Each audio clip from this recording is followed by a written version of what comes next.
एक बार की बात है, महेश नाम का एक बच्चा अपने मामा के घर गया हुआ था। दरअसल वहां महेश की बुआ की शादी थी और महेश वैसे भी अक्सर आता जाता रहता था, परंतु हर बार वह एक ही बात पूछता था कि छत के ऊपर का कमरा हमेशा बंद क्यों रहता है। तो उसे एक ही जवाब मिलता कि वहां स्टोर रूम है, इसलिए वह बंद रहता है।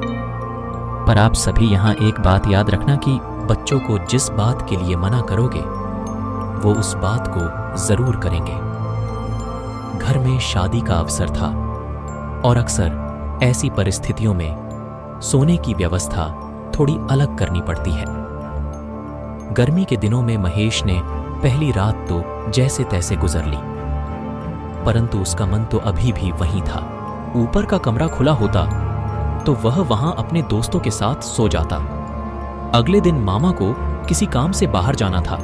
उस दिन चुपचाप महेश ने मामी से घर की चाबी यह बहाना बनाकर ले ली कि मामा ने कुछ सामान निकालने के लिए मंगवाई है। मामी बीजी थी और उसने चाबी दे दी। महेश खुश तो बहुत हवा, परंतु उसे यह पता नहीं था कि वहां जाकर क्या करूंगा। महेश ने जल्दी से दरवाजा खोला और अंदर कुछ भी नहीं था, बस एक चारपाई रखी हुई थी और पूरा कमरा ठंडा था, परंतु बाहर बहुत कड़ी धूप थी। महेश पूरे दिन वहां अपने दोस्तों के साथ रहा। उसके दोस्तों ने बार बार कहा कि यह खिड़की अपने आप बंद क्यों हो जाती है।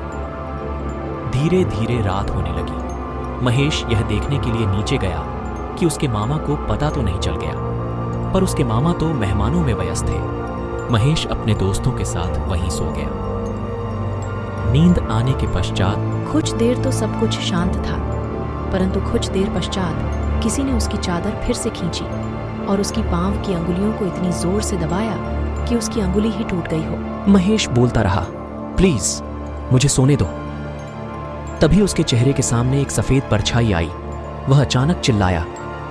उसके दोस्तों ने उसे उठाया और बोलने लगे, महेश क्या हुआ? डर के मारे वह कुछ बोल नहीं पाया। तभी अचानक मामा जी आए, सभी को नीचे लेकर गए और महेश को पानी पिलाया और पूछा, क्या हुआ? जब उसने बताया तो सारे रिश्तेदार डर गए। मामा बोले कि बहुत वर्षों पहले वहां पर एक किराएदार रहता था। उसने फांसी खा ली। वह आदमी बुरा नहीं था, बस वो चुपचाप रहता था। शायद इसीलिए उसने आज तक किसी को नुकसान नहीं पहुंचाया। उसके मामा ने कहा कि यह किस्सा हमारे साथ भी हो चुका है, इसलिए हमने वहां ताला लगा दिया था। उसकी बुआ की शादी होने के बाद रिश्तेदारों के कहने पर उस कमरे को तोड़ दिया गया।